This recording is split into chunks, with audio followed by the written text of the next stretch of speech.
വെള്ളം തിളച്ചു മറിയുമ്പോൾ മലഞ്ചെരുവിലെ ഔഷധക്കൂട്ടും ചില നാട്ടുകാരുടെ അമ്മദൈവം കനിഞ്ഞ ഉൽപ്പന്നവും രുചി കൂട്ടാൻ കരിമ്പിന്റെ രൂപമാറ്റവും ചേർത്ത് ഉന്മേഷം തരാൻ കഴിയുന്ന ഒന്നിനെ സൃഷ്ടിക്കാന്ന് നമുക്കറിയാം. പണ്ട് ഞാൻ സ്കൂളിൽ പഠിക്കുമ്പോഴേ മിസ്റ്റർ ജോർജ് ഓർവെൽ ചായ ഉണ്ടാക്കാൻ ഒരു 11 നിയമങ്ങൾ കൊണ്ട് പ്രത്യക്ഷപ്പെട്ടു കേട്ടോ. നിയമങ്ങളൊക്കെ നോക്കിയിട്ട് ചായ ഉണ്ടാക്കാൻ പറ്റുമോ?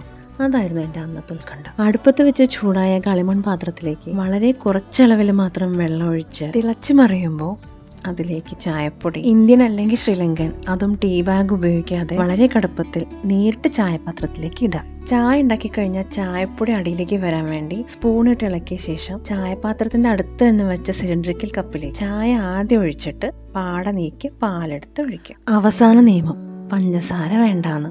ഇങ്ങനൊരു ചായ ഉണ്ടാക്കിയില്ലേ എൻ്റെ സാറേ, പിന്നെ ചുറ്റുള്ള ഒന്നും കാണാൻ പറ്റില്ല. ചായ ഗ്ലാസിൻ്റെ ഉള്ളിൽ ഓളുടെ ആവി പറക്കണ രൂപം മാത്രം.